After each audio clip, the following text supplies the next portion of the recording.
Selamat datang di kanal Cerita Nusantara. Kisah yang akan kami sampaikan hari ini dimulai ketika seorang mahasiswi muda berusia 20 tahun dilarikan ke unit gawat darurat di tengah malam dengan demam tinggi melebihi 40 gram Celcius. Pada pandangan pertama, ia hanyalah salah satu dari sekian banyak pasien dengan kondisi serius. Namun, saat seorang dokter dengan lembut menurunkan sedikit celana pasien untuk pemeriksaan, seluruh udara di dalam ruangan itu seolah membeku. Pemandangan mengejutkan yang terhampar di depan mata membuat sang dokter kehilangan kata-kata dan keluarga yang mendampingi tidak bisa mempercayai kenyataan yang mereka lihat. Jika Anda penasaran dengan kebenaran mengejutkan yang tersembunyi dalam kisah ini, pastikan Anda mendengarkannya hingga selesai. Memasuki musim kemarau di Jakarta, hawa panas menyengat memantul dari aspal yang seolah mendidih. Di tengah suara riuh kendaraan dan klakson yang tak henti-hentinya, di bawah naungan pohon-pohon trembesi yang rindang, banyak orang berjalan menuju rumah sakit Cipto Mangunkusumo. Di antara kerumunan itu, seorang perempuan muda dengan rambut basah oleh keringat berjalan terhuyung-huyung. Dialah Kirana, mahasiswi semester 4 di Universitas Indonesia. Kirana adalah seorang gadis yang baik hati dan pintar, seorang mahasiswi biasa pada umumnya.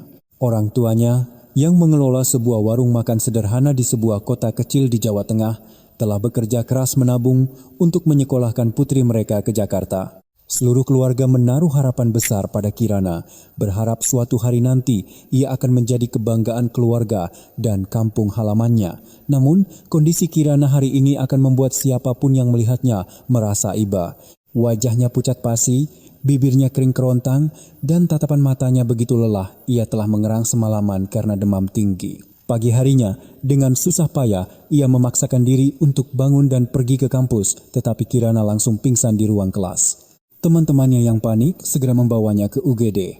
Di unit gawat darurat, seorang dokter residen berusia pertengahan 30-an bernama Dr. Tono datang menghampiri. Dengan postur tinggi kurus dan wajah yang selalu tampak serius, ia berjalan cepat dan memeriksa kondisi Kirana. Saat ia meletakkan tangannya di dahi Kirana, ia terperanjat oleh panasnya.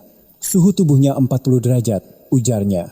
Dr. Tono mengerutkan kening dan berkata kepada seorang perawat, segera berikan obat penurun demam dan siapkan untuk pemeriksaan lengkap. Kita harus menemukan penyebabnya. Kirana terbaring di ranjang, kesadarannya timbul tenggelam dan dalam igauannya karena demam, ia terus menggumamkan nama ibunya. Ibu, sakit sekali bu. Saat itu, dari luar, seorang wanita parubaya bertubuh kurus dengan punggung sedikit bungkuk berlari dengan panik. Dia adalah Sumiati atau Bu Sumi, ibu Kirana. Ia baru saja tiba setelah menempuh perjalanan semalaman dengan bus antar kota dari kampungnya begitu mendengar putrinya dirawat. Melihat putrinya terbaring tak sadarkan diri, air mata langsung membanjiri mata Bu Sumi. Dengan tangannya yang kasar karena bekerja, ia menggenggam erat tangan Kirana dan berkata dengan suara bergetar, "Kirana, sayang, tidak apa-apa. Ibu di sini sekarang." Dr. Tono menanyakan beberapa hal mengenai riwayat kesehatan Kirana, riwayat keluarga, dan gaya hidupnya. Tetapi keraguan di benaknya tidak kunjung hilang. Demamnya terlalu tinggi. Ini bukan sekadar flu biasa atau kelelahan. Jelas ada alasan lain yang tersembunyi. Ia memutuskan untuk melakukan pemeriksaan lebih mendalam. Setelah memindahkan Kirana bersama ibunya ke ruang pemeriksaan pribadi, Dr. Tono mulai melakukan pemeriksaan menyeluruh sambil menjelaskan dengan hati-hati. Bu Sumi, kondisi Kirana tampaknya lebih serius dari yang kita duga. Penyebab demam tingginya bisa jadi karena masalah internal atau mungkin juga masalah bedah. Untuk diagnosis yang akurat, kami perlu melakukan pemeriksaan seluruh tubuh. Bu Sumi mengangguk berkali-kali, berkata dengan suara gemetar, "Tolong dokter, selamatkan anak saya akan lakukan apa saja, tolong." Saat melanjutkan pemeriksaannya, Dr. Tono tiba-tiba menghentikan gerakannya ketika melihat area perut bagian bawah Kirana. Alisnya berkerut dan matanya menunjukkan kebingungan. Biasanya, dalam kasus seperti ini, pemeriksaan perut adalah prosedur wajib untuk memeriksa kemungkinan usus buntu atau infeksi pada organ reproduksi. Namun, saat ia baru saja akan menurunkan sedikit celana pasien untuk memeriksa, Dr. Tono menemukan jejak yang membuat jantungnya berdebar kencang. Itu bukan sekadar gejala penyakit biasa. Seolah-olah habis menerima pukulan atau kekerasan, lebam-lebam kebiruan yang mengerikan tersebar di sekitar pinggangnya. Ia terpaku selama beberapa detik, tangannya berhenti bergerak, lalu melirik sekilas ke arah Bu Sumi. Sang ibu juga telah melihat pemandangan itu. Ia langsung terduduk lemas di kursi, matanya membelalak. Ya Tuhan, kenapa tubuh anakku bisa seperti ini? Dr. Tono berusaha keras menyembunyikan keterkejutannya dan mencoba menjaga nada suaranya tetap tenang. Ibu, tolong jangan terlalu panik. Prioritas utama kita sekarang adalah menurunkan demamnya. Setelah itu, kita akan mencari penyebabnya dengan pemeriksaan tambahan. Tapi, luka-luka ini tidak normal. Ada kemungkinan ini disebabkan oleh trauma fisik. Bu Sumi memeluk putrinya dan menangis terseduh-seduh. Anak saya ini anak baik-baik, Pak Dokter. Dia hanya tahu kuliah dan pulang ke kos. Siapa yang tega melakukan ini padanya? Saya tidak percaya. Kirana, apa yang sebenarnya terjadi padamu, nak? Kirana masih belum sadar, tetapi setetes air mata mengalir dari sudut matanya, seolah-olah bahkan dalam mimpinya ia sedang mengalami penderitaan yang tak terkatakan. Udara di ruang pemeriksaan menjadi begitu berat dan menyesakkan. Setelah hening sejenak, Dr. Tono menghela napas dan memutuskan bahwa kebenaran harus diungkap. Ia menoleh ke perawat dan berkata, siapkan tes darah, tes urin, dan USG abdomen. Kita juga perlu memeriksa jejak trauma fisik lainnya. Jika ini adalah bukti penganiayaan, kita mungkin harus melapor ke polisi. Mendengar kata itu, Bu Sumi membeku. Ia tidak pernah membayangkan akan mendengar kata polisi terkait dengan putri kesayangannya. Rasa takut, putus asa, dan amarah bercampur aduk membuatnya tak mampu berkata apa-apa. Sementara itu, di koridor rumah sakit, teman-teman satu fakultas Kirana menunggu kabar dengan cemas. Mereka berbisik-bisik dengan gelisah. Di antara mereka, seorang mahasiswa bernama Yoga dengan hati-hati angkat bicara. Kemarin aku lihat, Kirana pergi sama seorang bapak-bapak yang tidak kita kenal. Kelihatannya usianya jauh lebih tua, jadi pasti bukan mahasiswa. Jangan-jangan. Sebelum kalimatnya selesai, teman-temannya yang lain menatapnya tajam. SST, jangan bicara sembarangan. Namun, kata-kata yang di dalam ruang pemeriksaan, saat perawat sedang menyiapkan infus, Kirana tiba-tiba mengalami kejang ringan. Keringat dingin mengalir deras dan napasnya menjadi tidak teratur. Bu Sumi menjerit ketakutan dan memeluk putrinya. Sementara Dr. Tono segera memberi perintah, cepat, tahan tangan dan kakinya, siapkan obat anti kejang. Setelah beberapa menit yang menegangkan, kejangnya mereda. Kirana dengan air mata masih membasahi pipinya, jatuh tertidur lelap, tetapi misteri itu masih menggantung di udara. Dari mana datangnya lebam-lebam di tubuh Kirana, siapa yang melakukannya, dan mengapa seorang mahasiswi biasa berusia 20 tahun bisa berakhir dalam situasi yang mengerikan ini? Kisah ini baru saja dimulai, tetapi di benak semua orang, keraguan dan kecemasan yang tak terhitung jumlahnya sudah mulai tumbuh. Dan kebenaran yang tersembunyi di baliknya mungkin jauh lebih mengerikan daripada apa yang baru saja terungkap. Di ruang perawatan yang dingin, cahaya lampu neon putih menyinari wajah pucat Kirana. Bu Sumi tidak pernah beranjak dari sisi putrinya, terus menggenggam erat tangannya. Matanya yang sembab tidak pernah lepas dari Kirana sedetik pun. Dr. Tono baru saja pergi setelah memerintahkan serangkaian tes darurat, tetapi kecemasan di hati Bu Sumi berkecamuk seperti badai. Lebam-lebam mengerikan di tubuh putrinya telah mendorongnya ke jurang keputusasaan. Sulit dipercaya bahwa putrinya yang lembut, yang selama ini hanya fokus pada kuliah, memiliki jejak-jejak menyakitkan seperti itu di tubuhnya. Kirana bergerak sedikit, bibirnya sedikit bergetar. Bu Sumi mendekatkan telinganya. Kirana, kamu dengar suara ibu? Katakan pada ibu, siapa yang melakukan ini padamu? Namun yang terdengar hanyalah erangan lemah dan suara napasnya yang berat. Tiba-tiba, pintu ruangan terbuka dengan kasar dan seorang pria berusia pertengahan 40-an masuk dengan tergesa-gesa. Dia adalah Pak Budi, ayah Kirana. Ia baru saja tiba dari kampung setelah menempuh perjalanan dengan bus. Wajahnya yang lelah menunjukkan kekhawatiran yang mendalam. Melihat putrinya terbaring tak berdaya, ia membeku di tempat, lalu tiba-tiba menangis histeris. Astaga, Kirana. Kenapa putriku jadi begini? Bu Sumi memeluk suaminya, suaranya tercekat dan tak mampu menyelesaikan kalimatnya. Pak, lihat ini. Tubuh anak kita. Ada luka-luka. Dokter bilang ini tidak wajar. Pak Budi terpaku. Tatapannya menjadi gelap dan kedua tangannya gemetar hebat. Sebagai seorang ayah, ia bisa merasakan bahwa luka-luka itu bukan disebabkan karena jatuh biasa. Di balik kulit mulus putrinya yang sangat ia sayangi, sepertinya tersembunyi sebuah kebenaran yang kejam. Di koridor, teman-teman sekelasnya masih menunggu. Pembicaraan Yoga tentang pria tak dikenal tadi semakin membuat mereka resah. Seorang mahasiswi bernama Dinda tidak tahan lagi dan menarik Yoga ke sudut untuk bertanya, "Yoga, kamu serius? Kemarin Kirana pergi sama siapa?" Yoga melihat sekeliling dan berbicara tergagap. "Aku juga tidak tahu persis. Tapi pria itu naik mobil mewah, pakaiannya juga mahal sekali. Yang pasti, dia bukan seumuran kita." Kirana masuk ke kursi belakang mobilnya. Ucapan itu menyebar seperti bom di antara teman-temannya, membuat semua orang diselimuti kecemasan dan ketakutan. Mereka memutuskan, meskipun itu adalah kebenaran yang menyakitkan, mereka harus menyampaikannya kepada keluarga Kirana. Di dalam ruangan, Dr. Tono kembali dengan hasil tes awal. Dengan suara tenang, ia berkata, "Untuk sementara demamnya sudah sedikit turun, tetapi untuk penyebab pastinya kita masih harus menunggu hasil tes lebih lanjut. Namun, menurut saya, ada masalah yang lebih serius terkait kesehatan Kirana." Pasangan suami istri itu terkejut. Pak Budi, merasakan jantungnya berdebar kencang, bertanya dengan suara serak, "Maksud dokter bagaimana?" Dr. Tono menatap lurus ke mata mereka dan perlahan berkata, "Terlihat ada jejak-jejak luka yang konsisten dengan kekerasan atau pelecehan seksual." Kalimat itu bagai petir di siang bolong. Bu Sumi ambruk, menutupi wajahnya dan menangis terseduh-seduh. Wajah Pak Budi menjadi pucat pasi, seolah darahnya naik ke kepala. Tangannya terkepal erat, api amarah menyala di matanya, bercampur dengan rasa sakit dan penyesalan yang mendalam. Tidak mungkin, putriku yang baik. Dia baru 20 tahun. Siapa yang berani melakukan ini? Dr. Tono menghela napas dan berkata dengan lembut namun tegas, "Saya sangat memahami perasaan Bapak dan Ibu, tapi tolong tetap tenang. Jika ini adalah kasus kekerasan, kita harus mengamankan bukti dan mengungkap kebenarannya. Saya sarankan untuk melapor kepada polisi. Ini sudah melampaui masalah medis, ini masalah hukum." Tepat pada saat itu, Kirana tiba-tiba membuka matanya.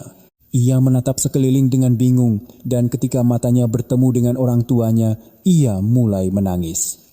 Dengan suara bergetar ia berbisik, "Ibu, Bapak, maafkan Kirana."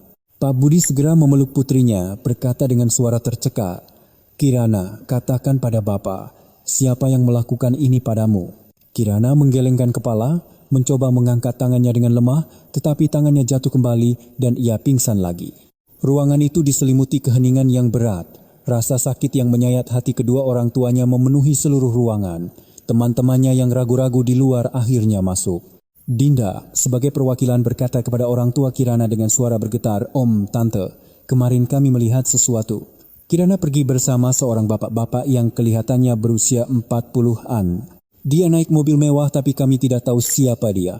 Pak Budi terperanjat menatap mereka dengan mata merahnya yang menyala. "Kalian yakin?" Yoga mengangguk dengan pasti.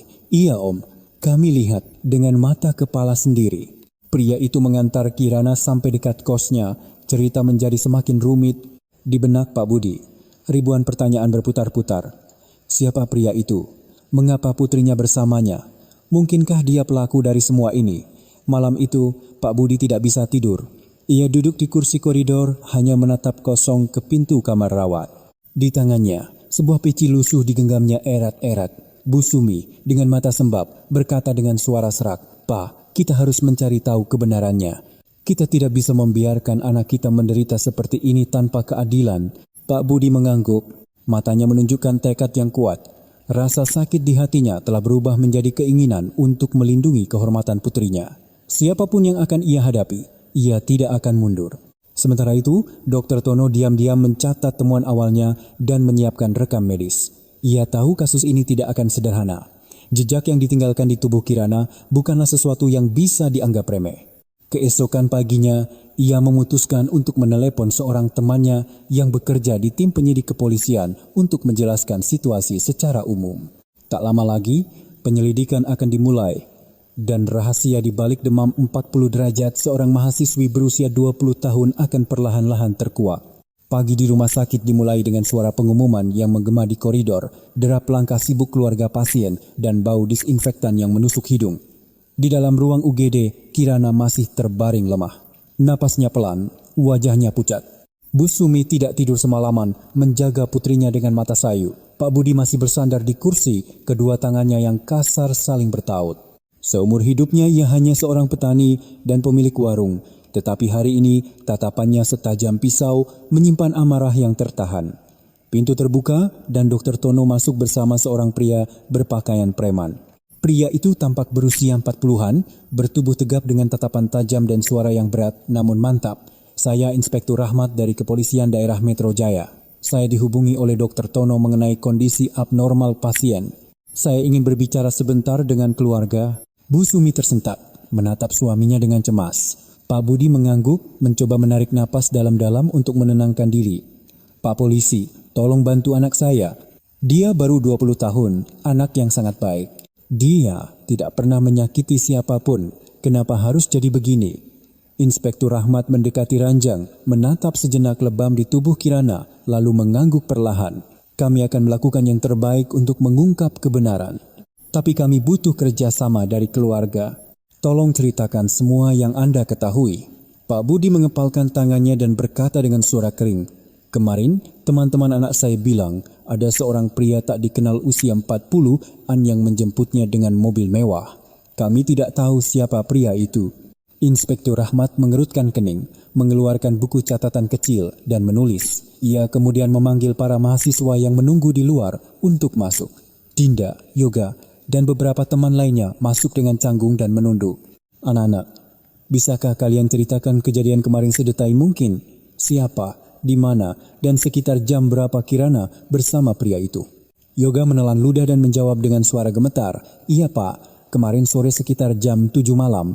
Setelah kelas selesai, Kirana ada di depan gerbang kampus. Waktu itu, sebuah mobil sedan hitam mewah berhenti dan seorang pria turun membukakan pintu untuknya. Pria itu memakai kemeja putih, rambutnya disisir rapi, tapi kelihatannya jauh lebih tua dari kami. Kirana masuk ke mobil itu dan pergi. Inspektur Rahmat mengangguk sambil mencatat dengan cepat. Secercah kecurigaan melintas di matanya. Pria dengan sedan hitam. Petunjuk ini membuka arah penyelidikan baru. Tiba-tiba, Kirana bergerak sedikit, kelopak matanya yang gemetar terangkat. Semua orang di ruangan itu menahan napas. Bu Sumi bergegas mendekat dan memegang tangan putrinya. Kirana, kamu sudah sadar? Kamu dengar suara ibu? Kirana mengangguk lemah dan berkata dengan suara lirih ibu. Haus. Pak Budi dengan tangan gemetar menuangkan air dan membantu putrinya minum seteguk demi seteguk. Inspektur Rahmat mendekat dan bertanya dengan suara rendah. Kirana, saya polisi. Kami perlu tahu apa yang terjadi. Bisakah kamu bercerita kepada kami? Kirana terdiam lama. Matanya yang sayu karena demam melewati kedua orang tuanya dan tertuju pada tangannya yang gemetar. Air mata jatuh satu persatu ke atas bantal. Suaranya seolah tersangkut di tenggorokan. Saya tidak bisa bicara. Bu Sumi menangis dan memeluk putrinya. Kamu harus bicara, nak. Apapun yang terjadi, kamu harus cerita pada kami. Kalau tidak, bagaimana kami bisa membantumu? Kirana menggigit bibirnya kuat-kuat. Bahunya yang mungil bergetar hebat.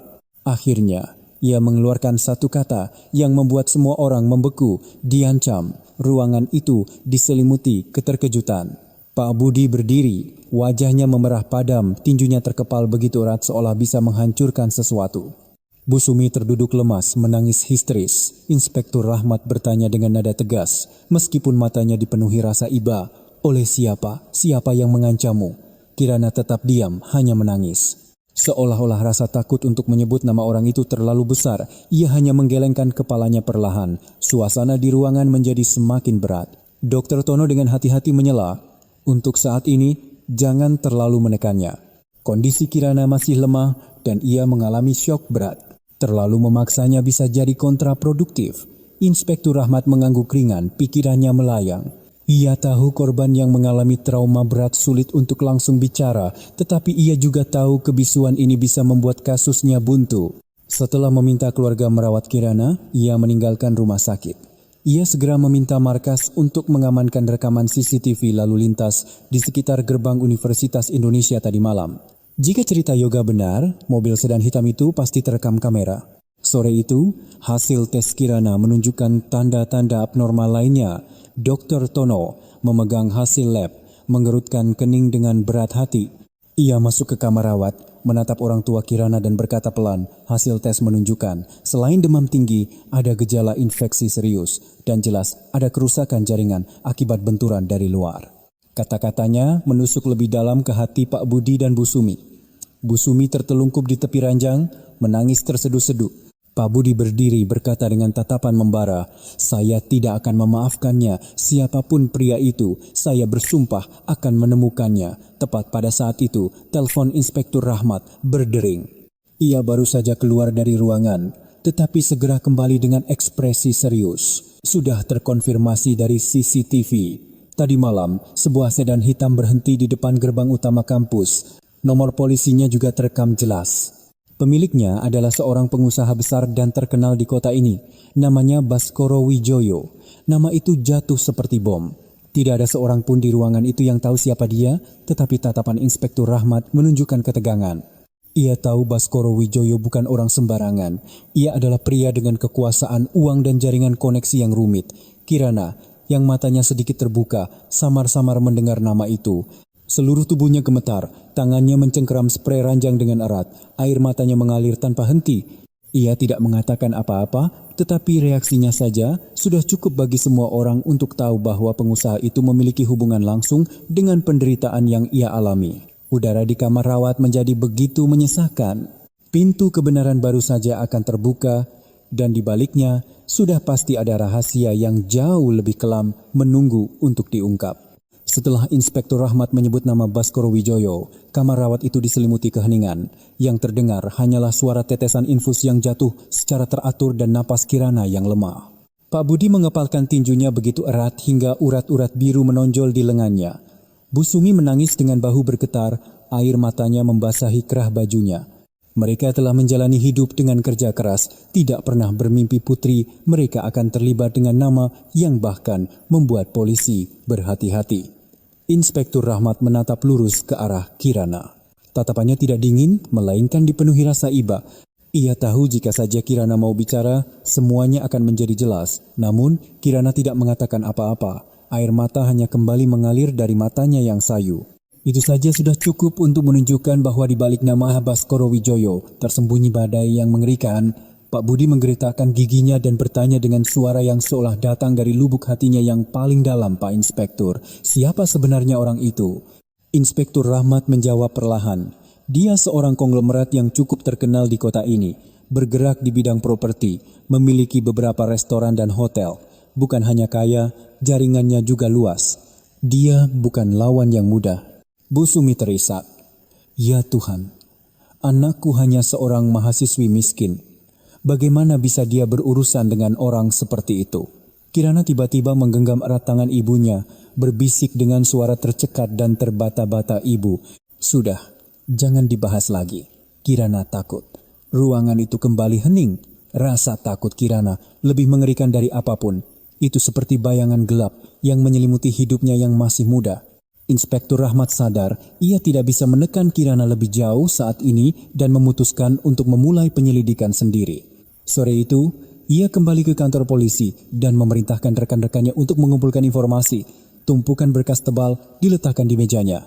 Di dalamnya, nama Baskoro Wijoyo muncul dalam beberapa kasus skandal, tetapi semuanya ditutup dengan cepat tanpa ada yang bisa menyentuhnya. Inspektur Rahmat menghela napas.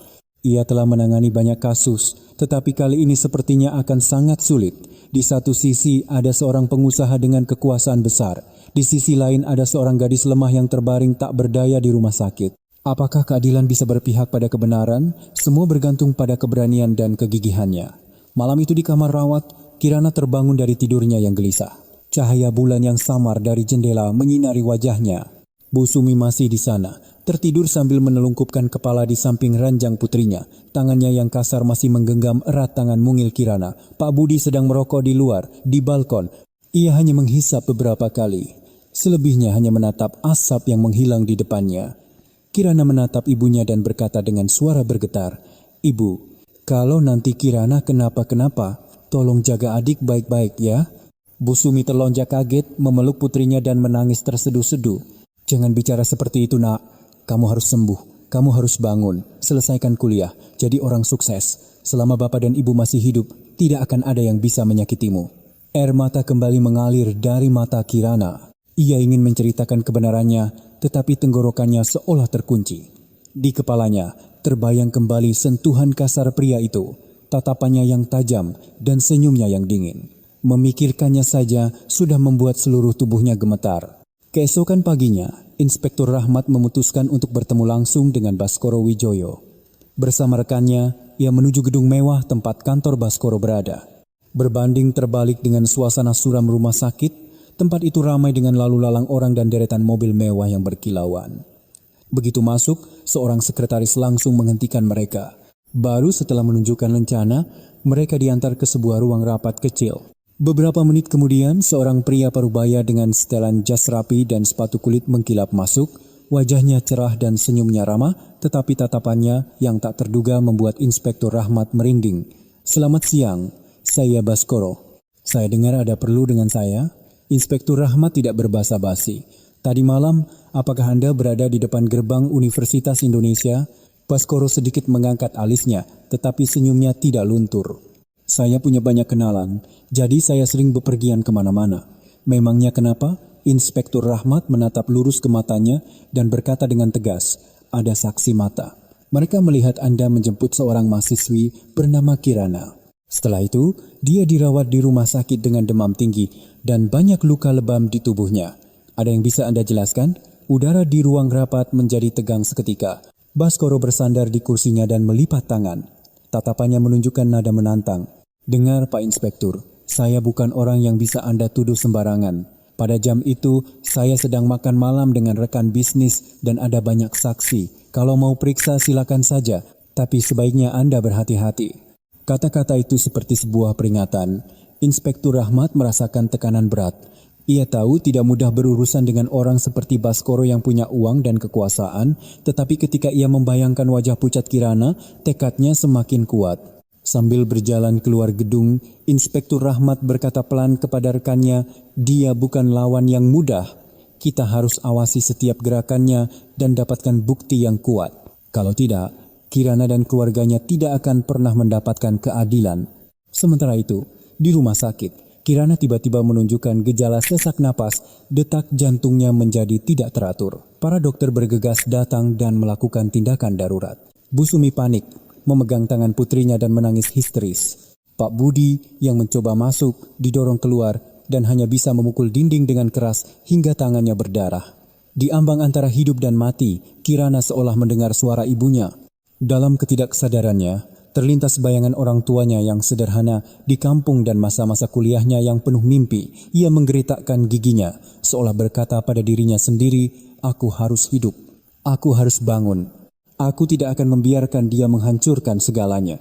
Suara alarm panjang dari monitor akhirnya berhenti dan kembali ke detak jantung normal. Semua orang di ruangan itu menghela napas lega, tetapi air mata panas mengalir dari mata Kirana.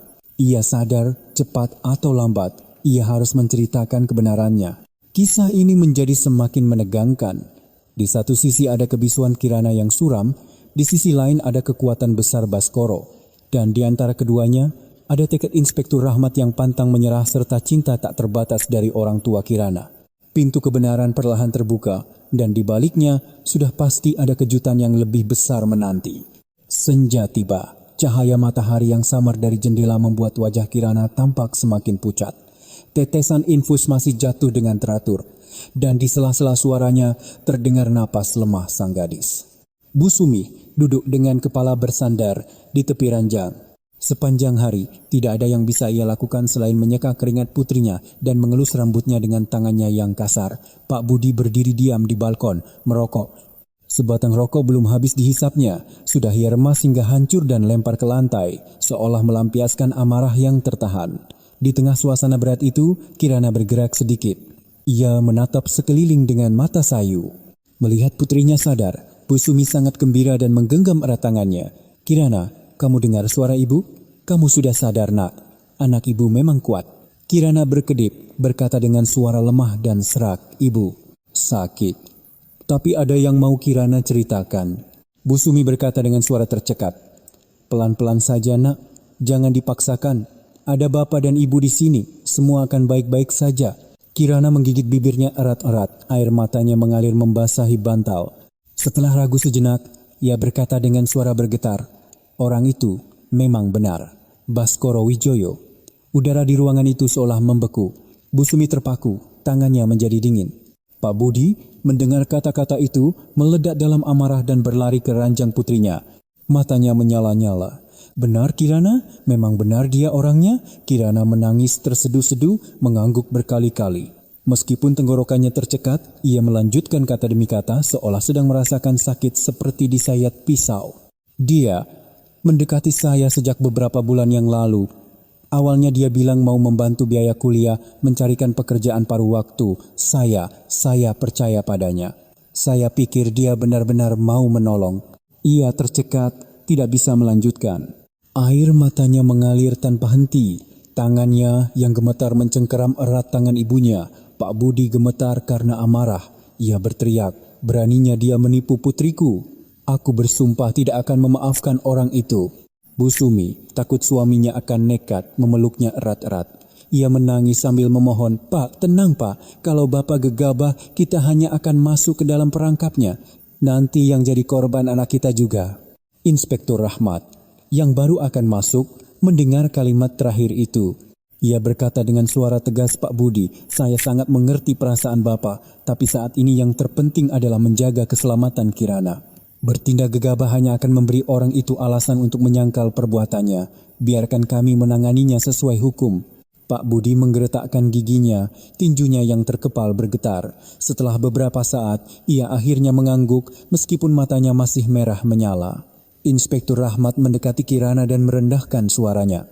"Kirana, bisakah kamu ceritakan lebih detail bagaimana kamu pertama kali bertemu dengannya?"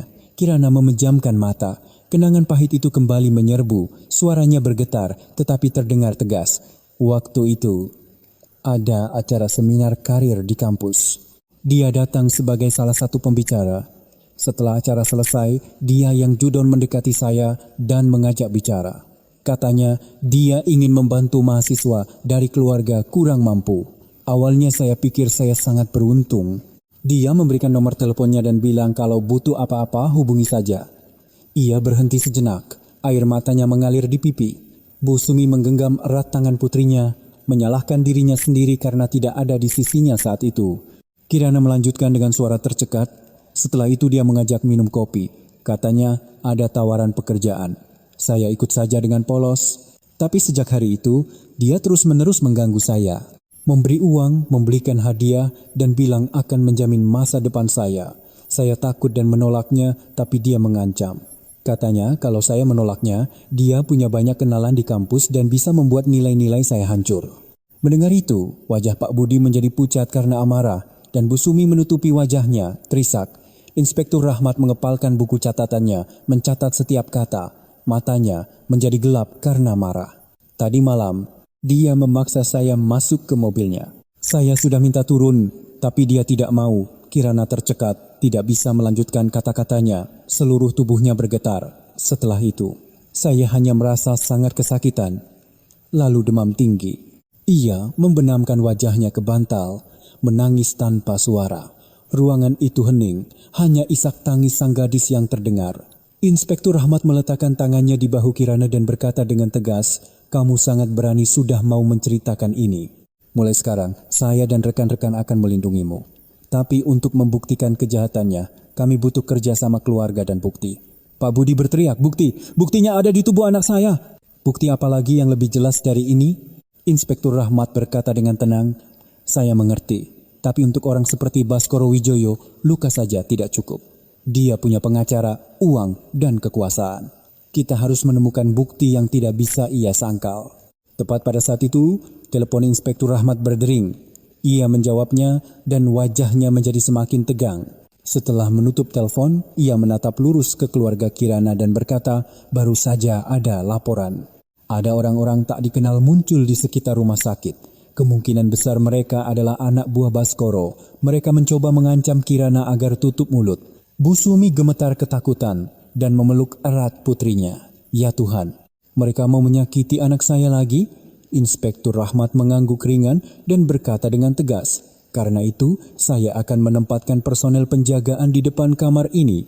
Keluarga harap tenang. Tidak akan ada lagi yang bisa menyentuh Kirana." Suasana menjadi semakin mencekam. Pak Budi duduk di kursi, memukul pahanya dengan keras dan berkata dengan suara tercekat, "Anak saya sudah terlalu banyak menderita. Kalau hukum tidak bisa menyelesaikannya, biar saya yang selesaikan dengan tangan saya sendiri. Inspektur Rahmat menatap Pak Budi dengan tatapan tajam. Saya mengerti, tapi percayalah pada saya.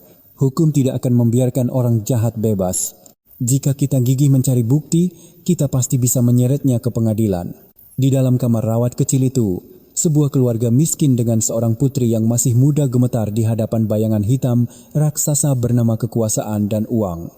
Namun, pada saat yang sama, secercah cahaya mulai muncul ketika Kirana memberanikan diri menyebut nama pelakunya.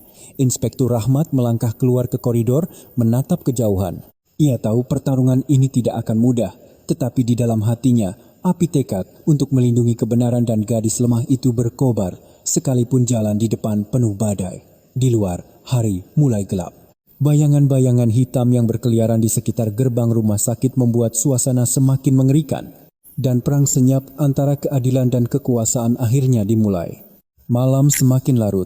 Lampu kuning di koridor rumah sakit menciptakan bayangan panjang yang samar di lantai keramik. Udara yang hening dipenuhi perasaan was-was. Di kamar rawat, Kirana tertidur, seringkali terganggu oleh mimpi buruk. Bu Sumi masih setia menjaga di sampingnya, tidak melepaskan tangan mungil putrinya. Pak Budi mondar-mandir di dalam ruangan. Langkahnya terasa berat seolah memikul batu dan matanya yang merah karena tidak tidur berhari-hari tampak menyala. Inspektur Rahmat, sesuai janjinya, telah menempatkan 2 petugas berpakaian preman di dekat sana, tetapi kehadiran mereka justru menambah ketegangan. Keluarga itu bisa merasakan dengan jelas bahwa di suatu tempat dalam kegelapan ada mata-mata lain yang sedang mengawasi mereka. Sekitar tengah malam, saat Bu Sumi baru saja terlelap, terdengar suara gaduh kecil dari luar koridor. Pak Budi segera waspada, sedikit membuka pintu dan mengintip keluar. Sebuah bayangan melintas di koridor yang sepi dan menghilang di tikungan. Namun instingnya membuatnya merinding. Langkah kaki itu tidak biasa, seperti seseorang yang sengaja bergerak mengendap-endap. Pak Budi kembali ke dalam dan berbisik kepada istrinya, "Ada orang mencurigakan di luar, aku harus memberitahu petugas." Tepat pada saat itu, pintu terbuka dengan kasar dan Inspektur Rahmat masuk dengan cepat. Tatapannya sedingin es, wajahnya tegang. "Baru saja saya terima laporan. Ada orang-orang mencurigakan di sekitar rumah sakit. Kemungkinan anak buah Baskoro, jadi keluarga harus sangat berhati-hati." Bu Sumi gemetar ketakutan, memeluk putrinya dan menangis. "Ya Tuhan, orang itu tidak akan membiarkan putri saya tenang, ya? Padahal anak saya sudah sangat menderita." Inspektur Rahmat menenangkannya sambil berkata, "Saya sudah perintahkan untuk menyisir seluruh area rumah sakit. Tapi ada kemungkinan mereka akan nekat mencoba masuk ke kamar, jadi kita harus bersiap." Ia kemudian memerintahkan salah satu petugas untuk berjaga tepat di depan pintu kamar, sementara yang lain berpatroli di sekitarnya. Suasana di ruangan menjadi semakin berat, tetapi semua orang tahu bahwa badai yang sesungguhnya bisa datang kapan saja. Benar saja, sekitar pukul 2 pagi, kejadian tak terduga terjadi. Lampu di koridor tiba-tiba berkedip-kedip, lalu padam, hanya cahaya remang-remang dari lampu darurat yang tersisa. Dalam kegelapan, terdengar suara langkah kaki yang tergesa-gesa, membuat jantung siapapun yang mendengarnya berdebar kencang. Pak Budi terkejut dan berlari ke pintu. Tepat pada saat itu, seorang petugas berteriak, "Berhenti, siapa itu?" Seketika, bayangan 2 pria tak dikenal muncul dan berlari lurus ke arah kamar rawat. Salah satunya mengenakan jaket hitam. Tangannya memegang sesuatu yang berkilauan dan tatapannya buas. Bu Sumi menjerit, memeluk putrinya yang sedang tidur. Kirana terkejut dan terbangun, wajahnya pucat pasi dan tubuhnya gemetar. "Ibu, ada apa?" Inspektur Rahmat segera mencabut senjatanya dan berteriak, "Jangan bergerak, siapa kalian?" Kedua pria itu berhenti sejenak, tetapi tiba-tiba berbalik dan mulai melarikan diri. Suara langkah kaki mereka menggema keras di koridor yang gelap. Seorang petugas mengejar sambil berteriak, "Tunggu!" Aksi kejar-kejaran yang menegangkan berlangsung selama beberapa menit dan akhirnya salah satu dari mereka berhasil diringkus di tangga darurat. Yang lainnya berhasil kabur dengan cepat, meninggalkan kekacauan di rumah sakit. Pria yang tertangkap dengan wajah sangar dan tatapan liar dibawa ke pos keamanan, tetapi ia bungkam 1000 bahasa. Inspektur Rahmat mendekat dan bertanya dengan suara sedingin es, "Siapa yang menyuruhmu?" Pria itu menyeringai dan tetap diam. Tatapannya menantang. Inspektur Rahmat berteriak, "Kamu pikir dengan diam kamu bisa lolos? Ini rumah sakit. Apa yang mau kamu lakukan di sini?" Pria itu tetap keras kepala, tidak menjawab, hanya tersenyum sinis. Sementara itu, di kamar rawat, Kirana gemetar karena ketakutan yang luar biasa. Ia memegang erat tangan ibunya dan bertanya dengan mata terbelalak, orang itu mau membunuhku, Bu?" Bu Sumi dengan suara tercekat mengelus kepala putrinya. "Tidak sayang, ada polisi di sini. Tidak akan ada yang bisa menyakitimu. Tenang ya." Pak Budi yang amarahnya meledak hampir saja menghajar pria itu, tetapi Inspektur Rahmat menghentikannya tepat waktu. "Tenang Pak, yang kita butuhkan sekarang adalah bukti bukan perkelahian." Setelah memindahkan tersangka ke kantor polisi, Inspektur Rahmat kembali ke kamar rawat dengan wajah muram. "Bapak Ibu, dengarkan saya, ini bukan masalah sederhana. Jelas sekali Baskoro mengirim orang untuk membungkam Kirana. Dia ingin menutupi semuanya sebelum masalah ini menjadi besar." Kirana gemetar, air matanya jatuh satu persatu. Ia berbisik, "Aku takut sekali. Kalau aku menceritakan semuanya, orang itu tidak akan membiarkan kita sekeluarga tenang." Inspektur Rahmat menatapnya lurus dan berkata dengan suara tegas namun hangat, "Kirana, percayalah, jika kamu diam, orang itu akan semakin menjadi-jadi. Tapi jika kamu berani, kami akan melindungimu sampai akhir. Keadilan selalu berpihak pada korban." Kata-kata itu seolah menyalakan api harapan kecil di mata Kirana. Ia terdiam sejenak, lalu mengangguk dengan mata basah. Tatapannya tampak lebih kuat dari sebelumnya. Malam itu tidak ada satupun dari keluarga yang bisa tidur. Pak Budi meringkuk di dekat jendela, menatap kegelapan pekat. Bu Sumi terus-menerus menyeka keringat putrinya sambil menangis. Dan Kirana, setelah keluar dari keadaan panik, perlahan-lahan mulai memulihkan kesadarannya. Di dalam hatinya, sebuah tekad tumbuh. "Aku harus hidup. Aku harus bangun dan membongkar kejahatan pria yang telah menghancurkan hidupku." Keesokan paginya, Inspektur Rahmat memberitahu bahwa ia akan menginterogasi pria yang tertangkap. Pada saat yang sama, ia berencana untuk menghubungi Baskoro Wijoyo secara langsung. Namun, ia tahu ini akan menjadi pertarungan yang sulit. Di belakang Baskoro ada kekuatan besar yang menantinya. Saat Inspektur Rahmat pergi, Pak Budi menoleh ke istri dan putrinya, berkata dengan suara tercekat namun penuh kebanggaan, "Sesulit apapun, Bapak tidak takut. Kamu adalah darah daging kami. Kalau orang itu berani menyentuhmu, Bapak akan mempertaruhkan nyawa untuk melindungimu." Kirana menangis terseduh-seduh, membenamkan wajahnya di bahu ayahnya. Untuk pertama kalinya, ia merasa tidak sendirian, dan di luar, langit perlahan mulai terang. Namun, di balik cahaya fajar itu, badai lain sedang terbentuk dalam diam. Di ruang interogasi kantor polisi, lampu putih menyinari wajah sangar pria yang ditangkap di rumah sakit semalam.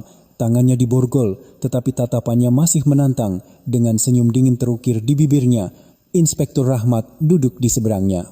Di depannya ada tumpukan berkas dan sebuah alat perekam kecil. Ia mengamati pria itu dalam diam, seolah mencoba membaca setiap gerakan dan ekspresi terkecil.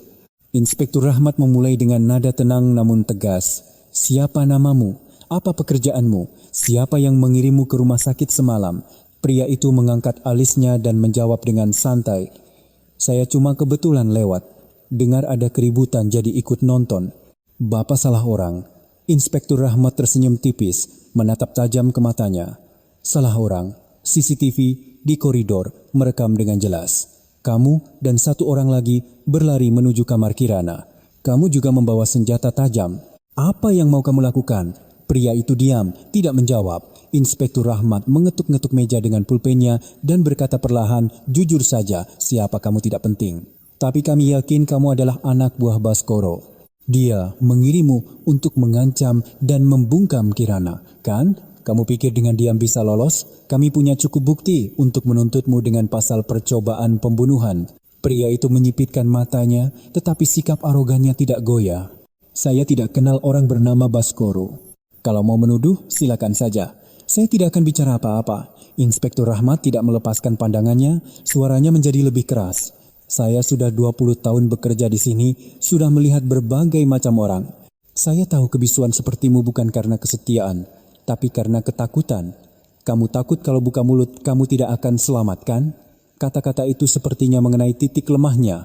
Pria itu tersentak sejenak, tetapi dengan cepat memasang kembali ekspresi kerasnya. Namun, Inspektur Rahmat tidak melewatkan sedikit keraguan yang melintas di matanya. Inspektur Rahmat melanjutkan dengan suara rendah, menekankan setiap kata, "Pikirkan baik-baik. Menurutmu, apa artinya dirimu bagi orang itu? Hanya sebuah alat. Kalau tertangkap, dia akan cuci tangan dan melimpahkan semua kesalahan padamu. Kalau kamu diam, siapa yang akan menyelamatkanmu? Tapi kalau kamu bekerja sama, kami bisa memberimu jalan keluar. Ruangan itu diselimuti keheningan. Pria itu menunduk, jari-jarinya yang terborgol mengetuk-ngetuk meja. Setelah beberapa saat, ia menghela napas dan berkata dengan suara serak, "Apa Bapak benar-benar akan melindungi saya?" Inspektur Rahmat menjawab dengan tegas, "Saya janji, jika kamu mengatakan yang sebenarnya." Pria itu mengangkat wajahnya, matanya menunjukkan keputusasaan. Dengan suara bergetar, ia berkata, "Nama saya Joko. Saya bekerja sebagai penjaga keamanan di salah satu klub milik orang kepercayaan Pak Baskoro. Kemarin, seseorang memberi saya uang dan menyuruh saya bersama satu orang lagi pergi ke rumah sakit untuk membungkam gadis itu. Katanya, buat dia agar tidak bisa bicara lagi. Kalau perlu, ancam atau lakukan hal yang lebih buruk." Udara di ruang interogasi menjadi berat.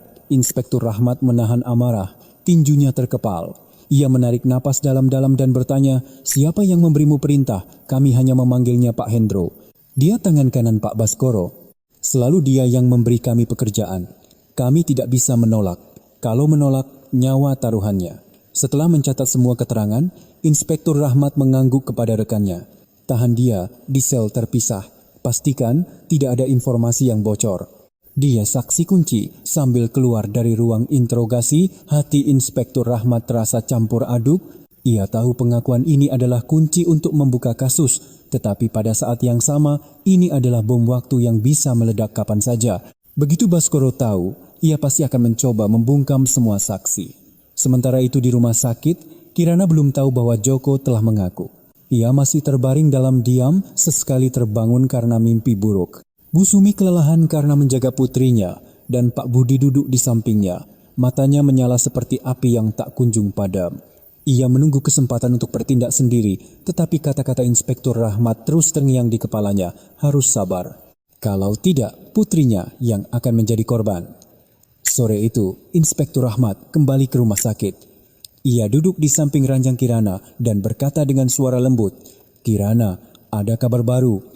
Salah satu pria yang tertangkap sudah mengaku. Dia bilang anak buah Baskoro mengirimnya untuk mengancammu. Ini artinya ceritamu sepenuhnya benar." Kirana membuka matanya lebar-lebar dan kembali menangis.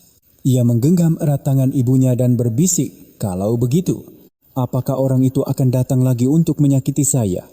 Inspektur Rahmat menggelengkan kepala dan berkata dengan tegas, "Tenang saja, kami akan melindungimu, tapi yang penting adalah kamu harus tetap kuat." Semakin brutal orang itu bertindak, semakin membuktikan bahwa dialah pelakunya. Pak Budi mendengar itu berkata dengan suara serak, "Pak Inspektur, kalau sudah sejelas ini, kenapa orang itu belum juga ditangkap? Apa yang ditunggu?" Inspektur Rahmat menghela napas. "Pak Baskoro punya uang dan koneksi yang kuat. Kesaksian satu orang saja tidak cukup untuk menjeratnya. Kita butuh bukti langsung yang tidak bisa ia sangkal." Pak Budi menggeretakkan giginya, dadanya naik turun. "Kalau hukum tidak bisa, biar saya yang melakukannya." Inspektur Rahmat menatapnya. Tatapannya tegas tetapi penuh empati. "Saya mengerti penderitaan Bapak, tapi percayalah pada saya. Keadilan pasti akan berpihak pada yang benar." Saat Inspektur Rahmat hendak meninggalkan ruangan, Kirana memegang tangan orang tuanya dan berkata dengan suara bergetar namun penuh tekad, Saya tidak akan diam lagi. Saya akan menceritakan semuanya. Kalau saya diam, orang itu akan menyakiti orang lain lagi. Saya tidak mau ada korban seperti saya lagi." Bu Sumi menangis dan memeluk putrinya. Pak Budi menatap putrinya. Matanya berkaca-kaca, tetapi menyala terang. Anak Bapak memang pemberani. Apapun yang terjadi, Bapak dan Ibu ada di sampingmu. Di luar, Inspektur Rahmat menerima telepon dari bawahannya. Suara rekannya terdengar mendesak. "Inspektur, laporan darurat. Dari sistem CCTV kota, mobil hitam Baskoro terdeteksi di dekat asrama mahasiswi lain. Mungkin ada korban lain." Inspektur Rahmat terpaku. Ia sadar kasus ini mungkin bukan hanya tragedi satu orang Kirana, melainkan puncak dari gunung es yang sangat besar. Pertarungan di depan akan jauh lebih sengit. Awan gelap menggantung di langit kelabu. Badai yang sesungguhnya sudah di depan mata. Badai yang bercampur antara kebenaran dan keadilan, serta konspirasi yang keji. Langit kota berwarna kelabu. Awan tebal menggantung seolah hujan deras akan segera turun. Di dalam kamar rawat rumah sakit, suasana tegang tidak sedikit pun mereda.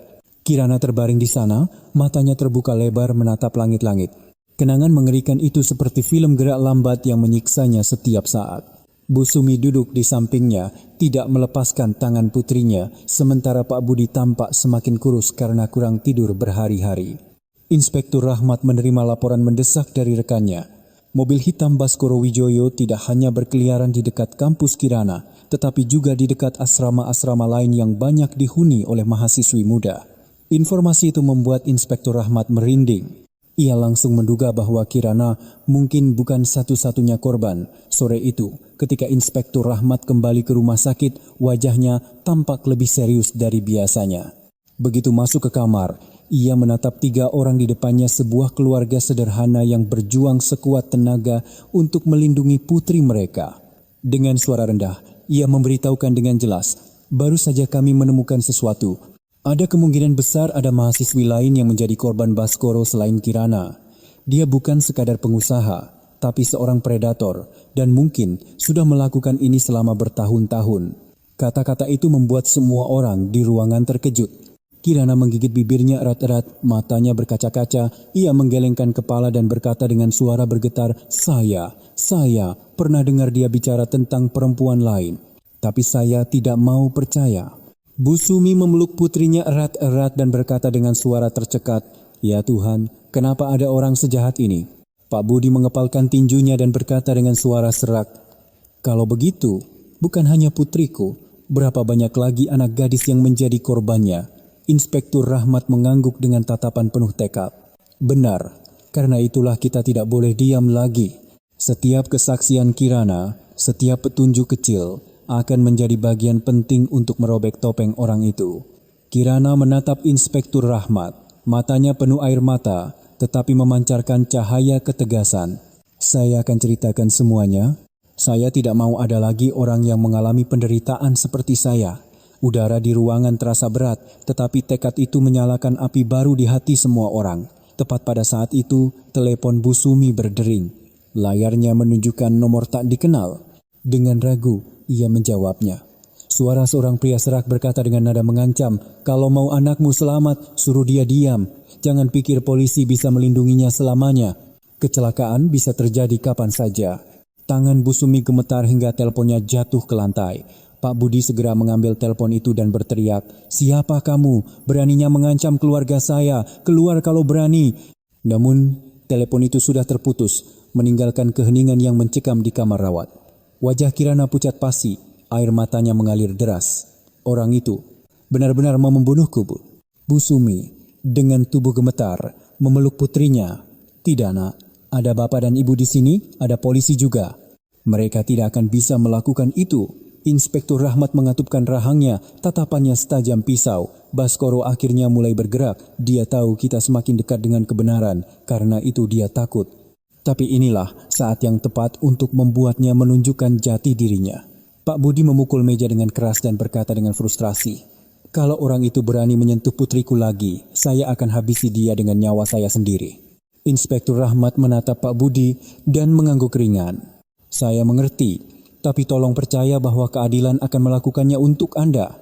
Setelah telepon ancaman itu, Inspektur Rahmat segera memasang alat perekam di telepon Bu Sumi dan menambah 2 petugas penjagaan lagi. Ia tahu setiap momen ke depan akan menjadi pertarungan adu strategi. Malam itu hujan deras turun. Kirana tidak bisa tidur, terus membolak-balikkan badannya. Suara hujan yang menghantam jendela mengingatkannya pada malam mengerikan saat ia dipaksa masuk ke mobil. Rasa takut menyerangnya, membuatnya meringkuk. Bu Sumi memeluk putrinya dan berbisik, "Ibu di sini, Nak. Tidak akan ada yang bisa menyakitimu."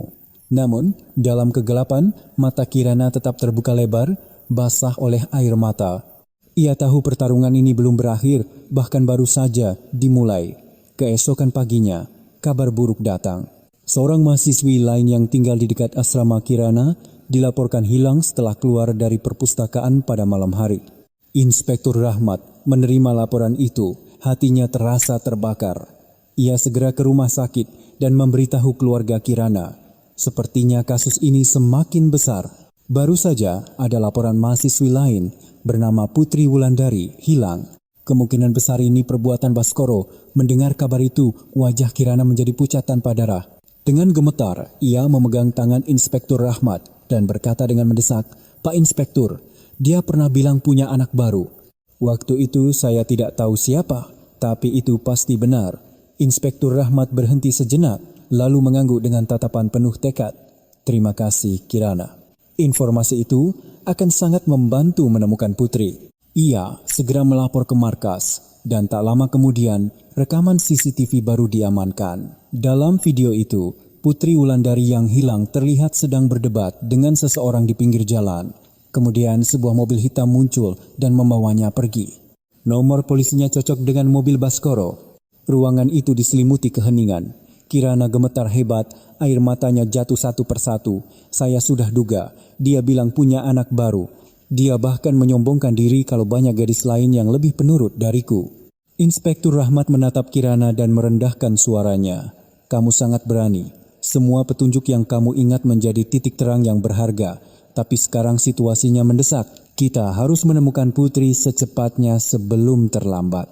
Pak Budi menggeretakkan giginya, tangannya mengepal hingga memutih. "Izinkan saya ikut, Pak. Saya tidak bisa hanya menunggu kabar buruk di sini." Inspektur Rahmat menggeleng. "Saya mengerti perasaan Bapak, tapi ini bukan pertarungan biasa. Pergi sendirian sama saja dengan masuk ke dalam perangkap. Biarkan kami yang bergerak secara profesional." Namun, tepat pada saat itu, telepon Pak Budi berdering. Layarnya lagi-lagi menunjukkan nomor tak dikenal. Ia segera menjawabnya. Dari seberang telepon terdengar suara pria yang rendah, pelan dan arogan. "Pak Budi, sudahlah, hentikan usaha sia-sia ini. Putrimu itu sudah seperti mainan rusak. Jangan pikir kau bisa melawanku. Sebaiknya kau diam saja di rumah sakit." Gadis bernama Putri itu mungkin tidak akan pernah punya kesempatan untuk kembali. Pak Budi berteriak, "Manusia tidak punya hati. Beraninya kau menyentuh putriku. Aku bersumpah akan membunuhmu." Terdengar tawa mengejek dari seberang, lalu telepon terputus. Pak Budi gemetar hebat dan membanting teleponnya ke lantai. Bu Sumi gemetar ketakutan memeluk suaminya, sementara Kirana menangis hingga hampir pingsan. Inspektur Rahmat mengambil telepon itu, matanya menyala karena amarah.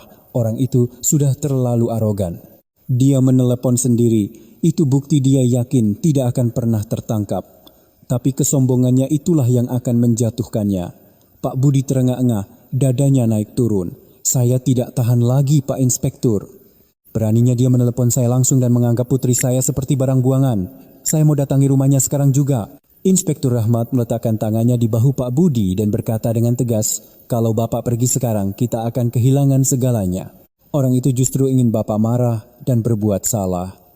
Dengan begitu dia bisa menjebak Bapak sebagai pelaku kriminal. "Demi putri Bapak, demi kebenaran, tolong bersabar." Kata-kata itu seolah menyiram air dingin ke amarah Pak Budi yang membara. Ia ambruk di kursi, memegangi kepalanya dengan kedua tangan, air mata seorang pria jatuh satu persatu.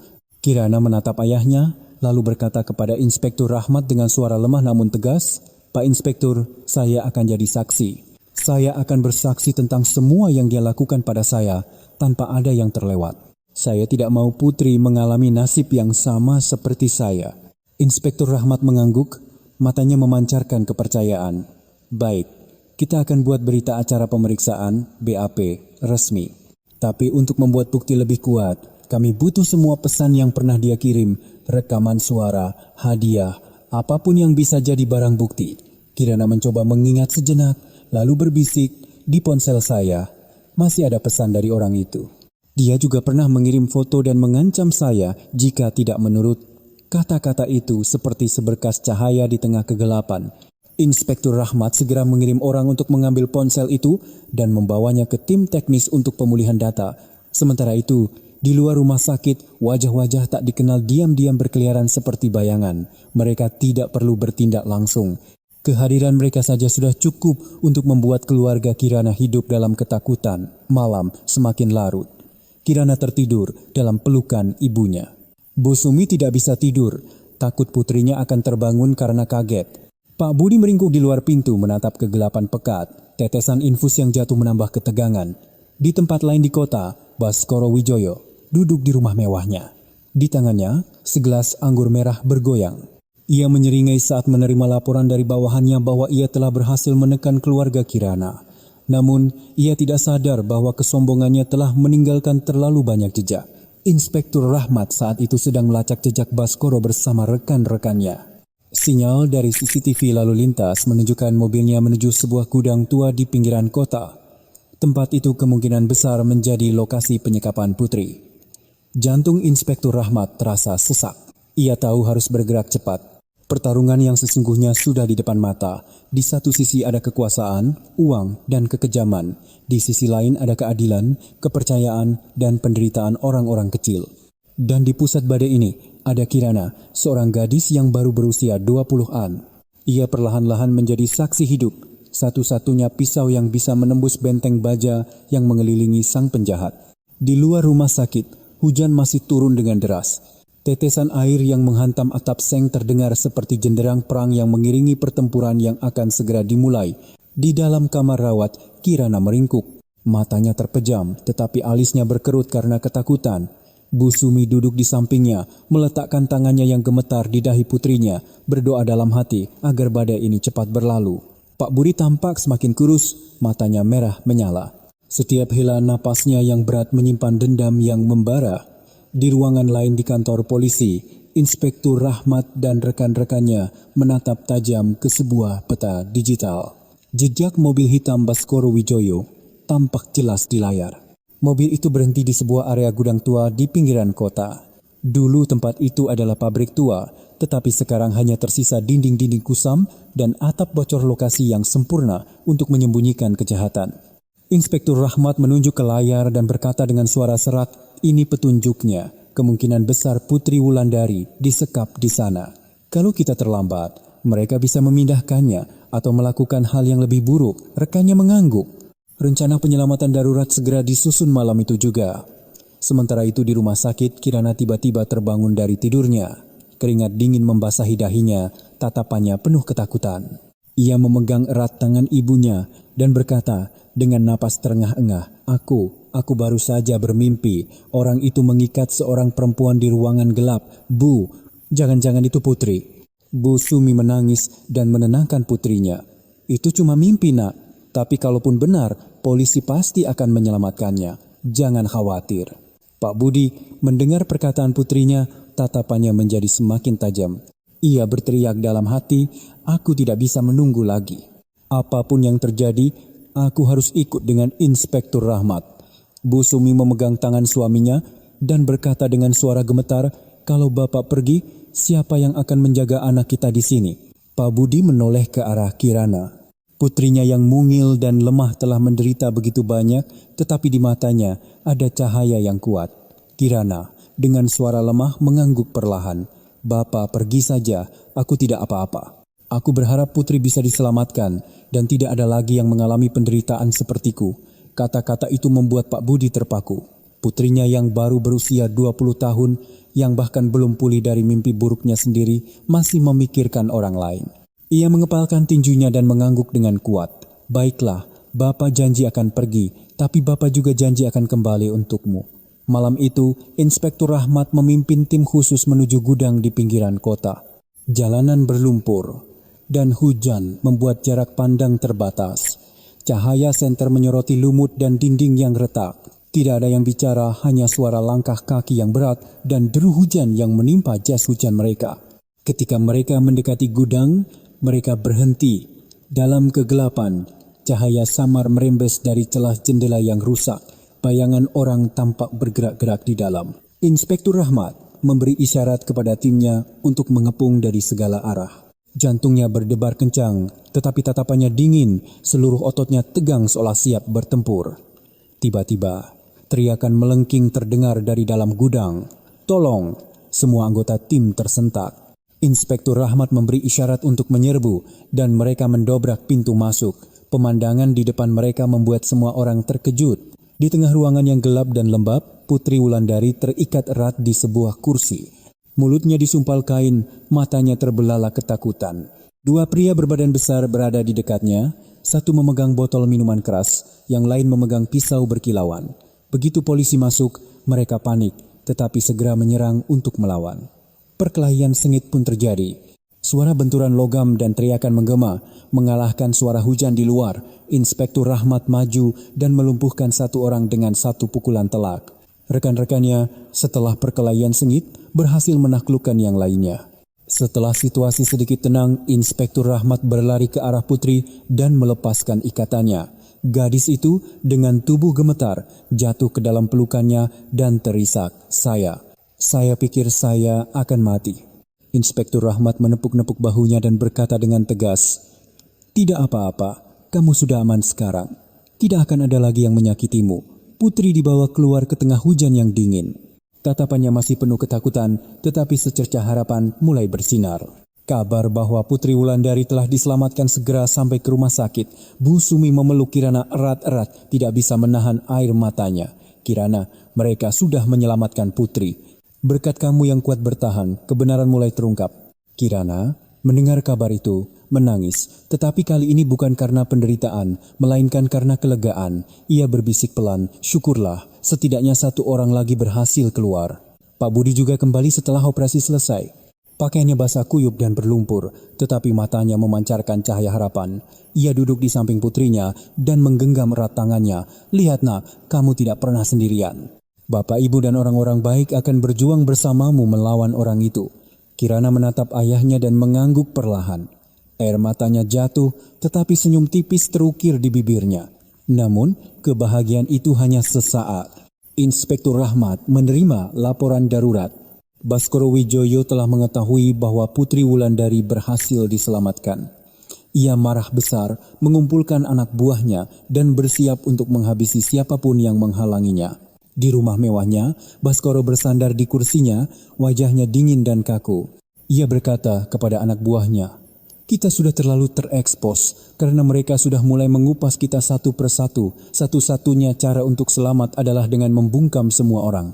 Kirana, Putri, dan kedua orang tua-tuanya itu, dan Inspektur Rahmat. Biar aku yang urus dia secara pribadi." Matanya menyala, dan senyum iblis terukir di bibirnya.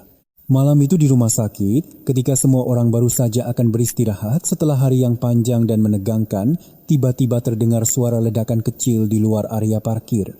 Asap mengepul dan bau hangus menyebar. Orang-orang terkejut dan berteriak. Inspektur Rahmat segera berlari keluar. Mobil yang ia gunakan untuk operasi semalam telah dibakar oleh orang tak dikenal. Ini bukan lagi ancaman. Ini adalah deklarasi perang yang sesungguhnya dari Baskoro. Inspektur Rahmat kembali ke kamar rawat. Tatapannya sekeras baja. "Bapak Ibu, siapkan mental. Pertarungan ini sekarang memasuki fase paling berbahaya." Tapi inilah saatnya orang itu menunjukkan paling banyak celah. Ini akan menjadi momen penentuan. Malam itu, di tengah hujan, 4 orang di kamar rawat itu saling berpegangan tangan. Meskipun takut, mereka dipenuhi tekad. Mereka tahu badai yang lebih dahsyat menanti di depan, tetapi mereka percaya jika mereka berhasil melewatinya, cahaya keadilan akan bersinar. Hujan malam itu masih turun dengan deras. Tetesan air yang menghantam atap rumah sakit terdengar seperti genderang perang. Setelah insiden mobil yang dibakar di area parkir, semua orang sadar bahwa Baskoro Wijoyo telah secara resmi mendeklarasikan perang. Bukan lagi telepon anonim atau bayangan yang mengendap-endap. Kali ini, ia bertindak terang-terangan tanpa menyembunyikan diri. Di kamar rawat, tidak ada yang berani tidur. Kirana berbaring di ranjang, matanya terbuka lebar. Setiap kali ada suara gaduh kecil dari luar koridor, ia terkejut dan tubuhnya bergetar. Bu Sumi memeluk putrinya, seolah mencoba melindunginya dengan lengannya yang kurus. Pak Budi duduk dengan punggung tegap. Tatapannya bersinar seperti pisau, siap melompat kapan saja. Inspektur Rahmat dan 2 rekannya berjaga tepat di depan pintu. Wajah mereka tegang, tetapi penuh tekad.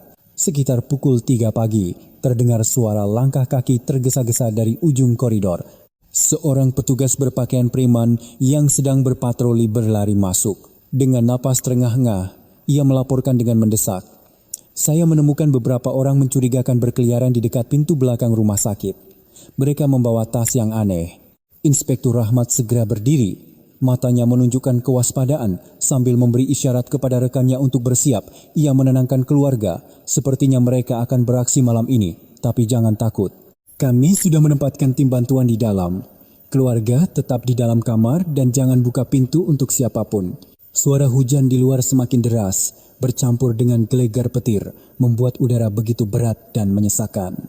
Kirana memegang erat tangan ibunya dan berbisik, "Bu, kalau nanti Kirana kenapa-kenapa, ibu harus tetap kuat, ya?" Bu Sumi dengan suara tercekat meletakkan tangannya di pipi putrinya. Jangan bicara begitu nak, kamu akan hidup. Kamu harus hidup.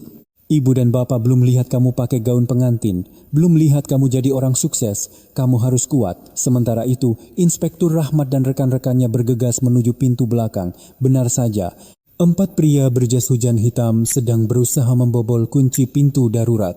Ketika cahaya senter menyorot lurus ke arah mereka, mereka terkejut tetapi segera mengeluarkan pisau dan pipa besi untuk menyerang. Di tengah malam yang diguyur hujan, perkelahian sengit pun terjadi.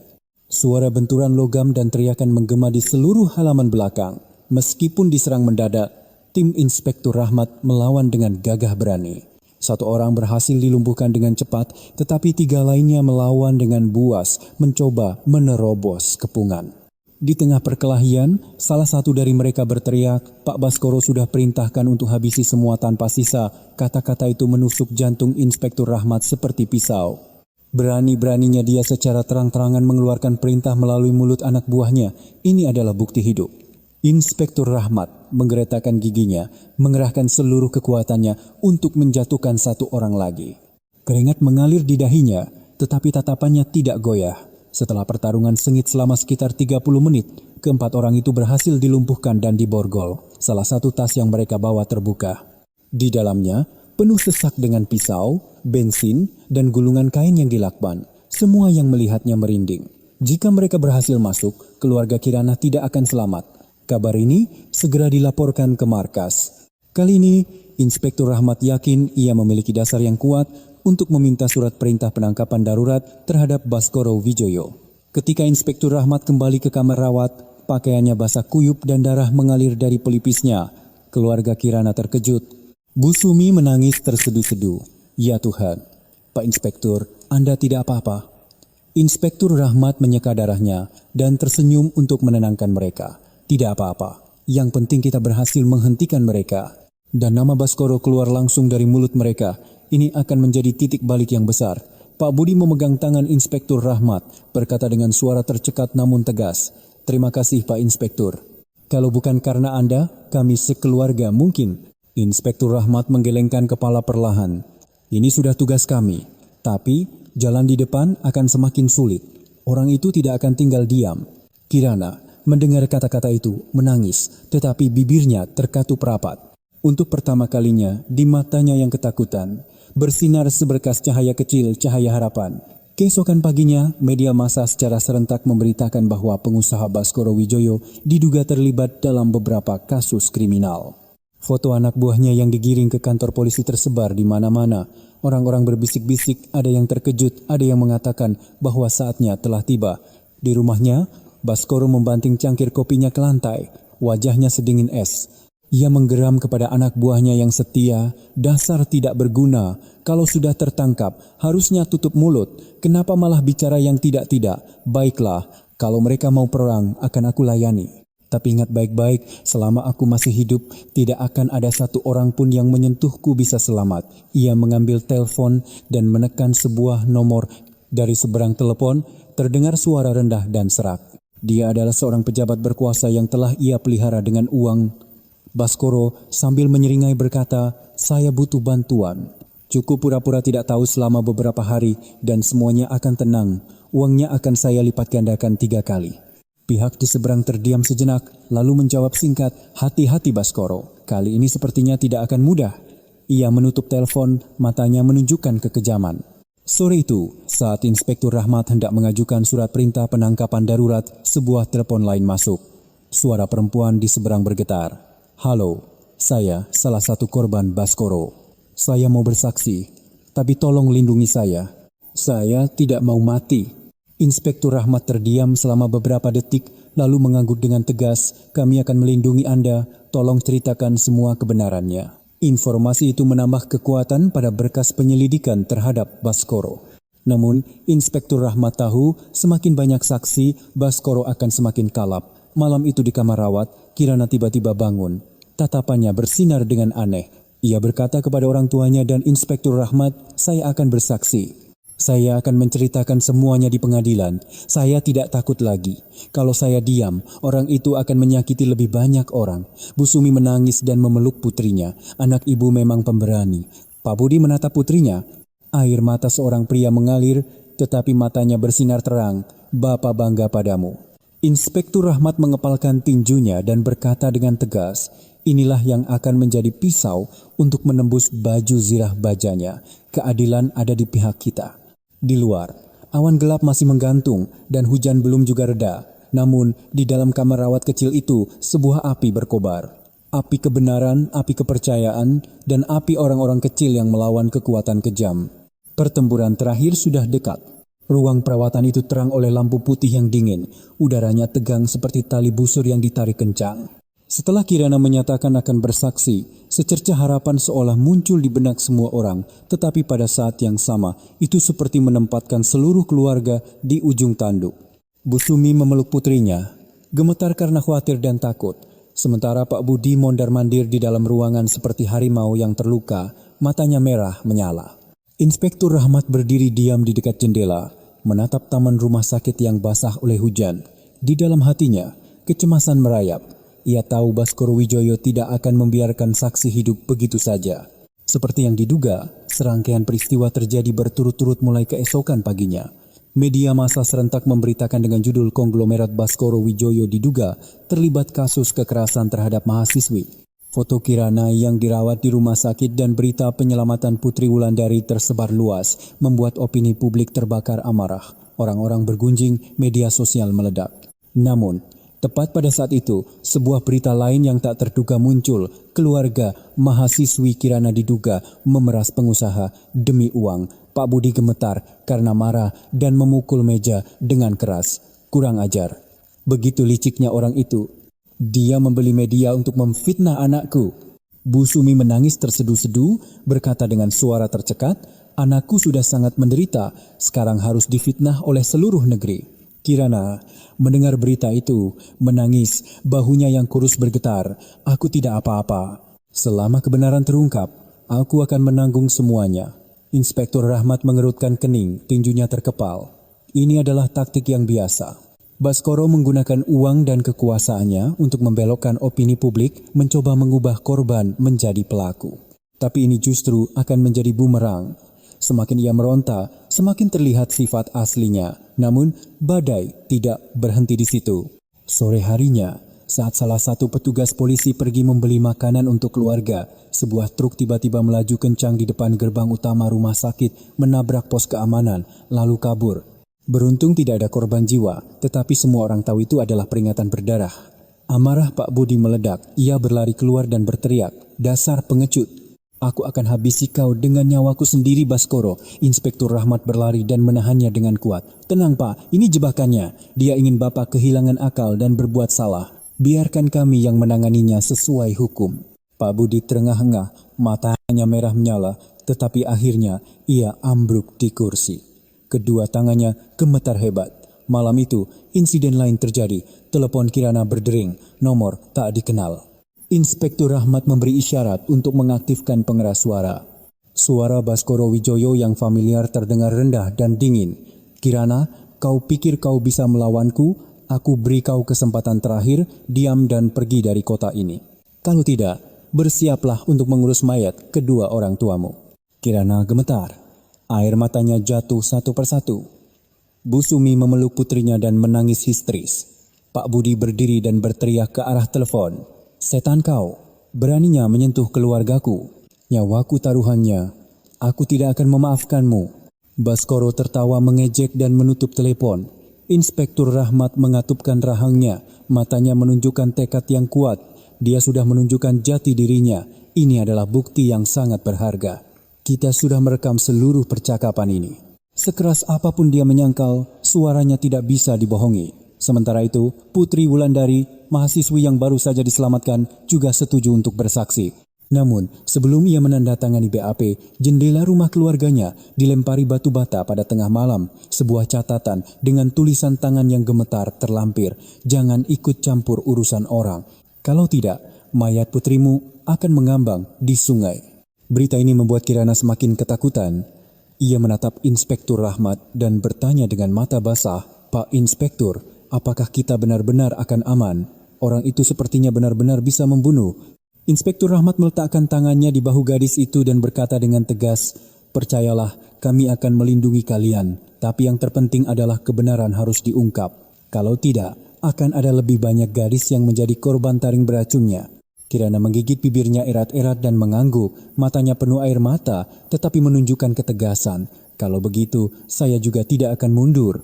Malam itu, Inspektur Rahmat mendapat informasi bahwa Baskoro sedang bersiap menggunakan anak buahnya untuk menghabisi saksi secara langsung di dalam rumah sakit. Sebuah rencana serangan frontal. Ia segera mengumumkan keadaan darurat kepada seluruh unit dan memperketat penjagaan di setiap lantai. Sekitar pukul 2 pagi, terdengar suara mencurigakan dari arah tangga darurat. Inspektur Rahmat memberi isyarat kepada rekannya untuk mendekat. Sebuah bayangan hitam mendekat dalam diam, tangannya memegang belati. Ia bergerak sangat pelan, selangkah demi selangkah, seperti kucing yang mengincar mangsanya. Saat ia mendekati kamar rawat Kirana, lampu koridor tiba-tiba menyala serentak dan puluhan petugas melompat keluar dengan teriakan yang menggema, "Jangan bergerak!" Pembunuh bayaran itu terkejut, tetapi dengan cepat melawan dan menyerang. Perkelahian sengit terjadi tepat di depan pintu kamar Kirana. Suara benturan pisau dan derap langkah kaki yang saling mengunci mengubah area itu menjadi medan pertempuran.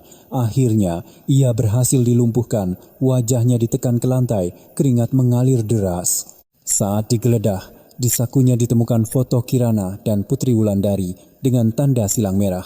Bu Sumi yang menyaksikan pemandangan itu pingsan di kursinya. Kirana gemetar sambil memeluk ibunya, matanya kehilangan fokus. Pak Budi menggeretakkan giginya dan hampir saja berlari untuk menghabisi pembunuh itu. Tetapi Inspektur Rahmat menghentikannya tepat waktu. "Tenang Pak, inilah buktinya. Semakin brutal dia bertindak, semakin dia tidak bisa lari." Setelah insiden ini, Markas Besar secara resmi menyetujui surat perintah penangkapan darurat terhadap Baskoro Wijoyo.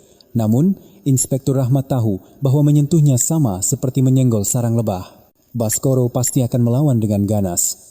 Benar saja, saat polisi bersiap untuk bergerak, laporan darurat masuk Baskoro telah menghilang dari kediamannya. Ia tidak menunggu untuk ditangkap, melainkan kabur bersama beberapa anak buah setianya dan sejumlah besar senjata. Inspektur Rahmat terpaku. Tatapannya sekeras baja, dia sedang mempersiapkan serangan terakhirnya. Kita harus bergerak lebih cepat darinya. Kalau tidak, akan ada lebih banyak darah yang tumpah.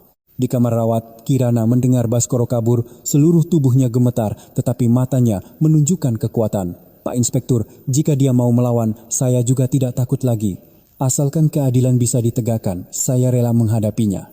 Pak Budi meletakkan tangannya di bahu putrinya, berkata dengan suara tercekat namun penuh kebanggaan, "Anakku sudah benar-benar dewasa."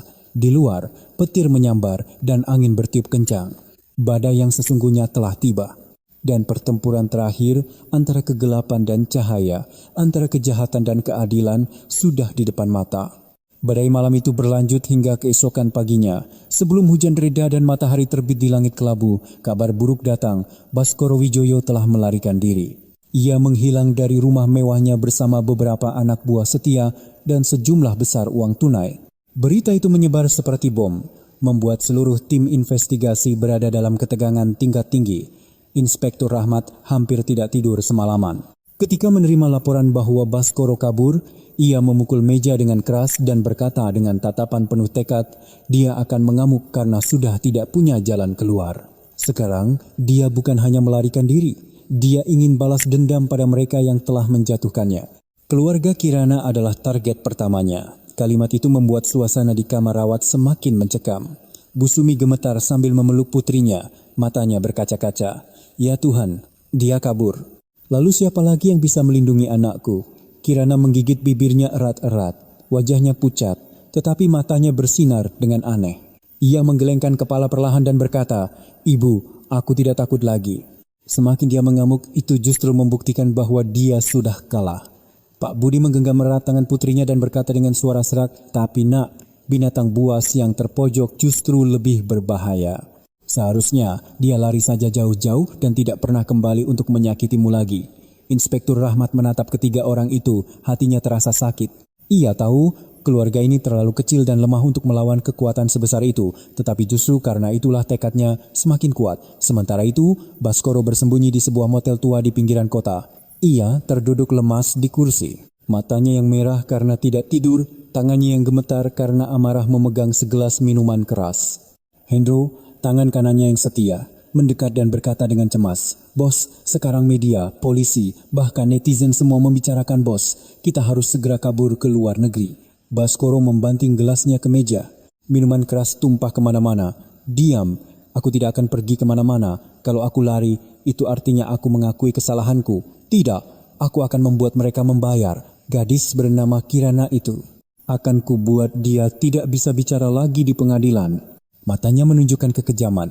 Hendro menelan ludah tetapi mengangguk. Di rumah sakit, Inspektur Rahmat baru saja menyelesaikan dokumen untuk meminta status buron nasional. Namun, ia punya firasat bahwa Baskoro pasti akan menyerang sebelum tertangkap. Dan benar saja, malam itu apa yang ia takutkan menjadi kenyataan. Telepon Pak Budi berdering lagi. Kali ini bukan suara Baskoro, melainkan suara anak buahnya. "Pak Budi, kalau mau putrimu selamat, bawa dia keluar dari rumah sakit malam ini juga. Jangan beritahu polisi. Kalau melanggar janji, seluruh keluargamu tidak akan ditemukan mayatnya." Telepon terputus. Pak Budi dengan tubuh gemetar memberitahu Inspektur Rahmat. Wajah Inspektur Rahmat menjadi dingin dan kaku. Ini jebakan untuk memancing kita keluar.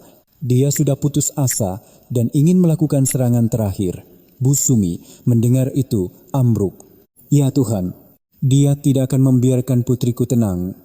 Kirana gemetar, tetapi tiba-tiba ia mengangkat wajahnya. Tatapannya penuh tekad. "Bapak, Ibu, Pak Inspektur, dia tidak akan berhenti. Kalau aku tetap di rumah sakit, dia akan terus menyerang dan membahayakan orang lain. Biar aku yang jadi umpannya." Kata-kata itu mengejutkan semua orang di ruangan. Bu Sumi menangis terseduh-seduh. "Jangan nak, apa yang kau katakan? Kau sudah cukup menderita. Kenapa mau mengambil risiko lagi?" Pak Budi dengan suara pecah berteriak, "Kamu sudah gila.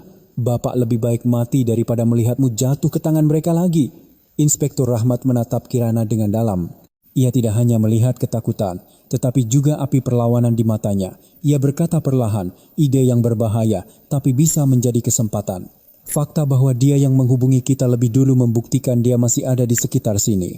Kalau kita mempersiapkannya dengan matang, kita bisa memancingnya keluar dan menangkapnya di tempat. Bu Sumi memegang tangan Inspektur Rahmat dan berkata dengan gemetar, "Tolong Pak Inspektur, jangan jadikan anak saya umpan." Inspektur Rahmat meletakkan tangannya di bahu wanita itu dan berkata dengan suara tegas namun penuh empati, "Saya janji tidak akan membahayakan Kirana. Ini adalah cara tercepat untuk mengakhiri semuanya." Rencana itu segera disusun malam itu juga. Tim khusus diam-diam menyebar di sekitar rumah sakit.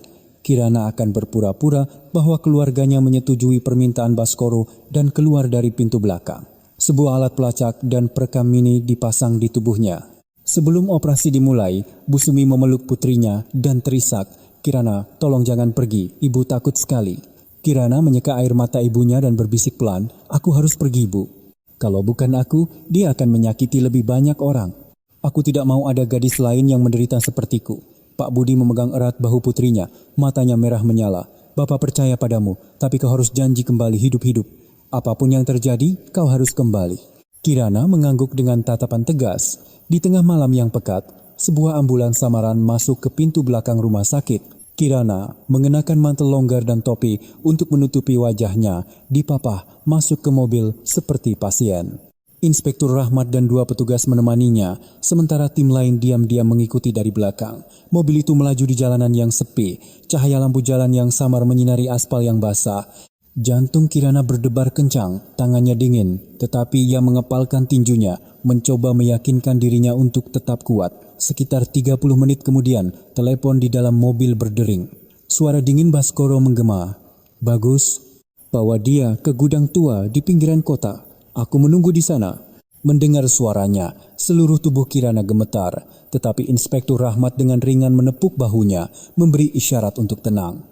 Mobil itu berbelok arah, menuju pinggiran kota yang gelap. Udara di dalam mobil terasa menyesakan, hanya detak jantung masing-masing yang terdengar keras. Akhirnya, mobil itu berhenti di depan gudang kusam tempat yang sama di mana Putri Wulandari dulu disekap. Di bawah cahaya remang-remang, tampak bayangan orang bergerak-gerak. Pintu mobil terbuka dan beberapa anak buahnya mendekat. Saat itu, segalanya menjadi tegang seperti tali busur. Inspektur Rahmat mengepalkan pistol di tangannya, mengawasi setiap gerakan. Kirana turun dari mobil. Kakinya gemetar, tetapi ia berusaha untuk berdiri tegap. Dari dalam kegelapan, sesosok bayangan melangkah keluar. Itu adalah Baskoro Wijoyo. Wajahnya pucat, tetapi tatapannya masih arogan dan kejam.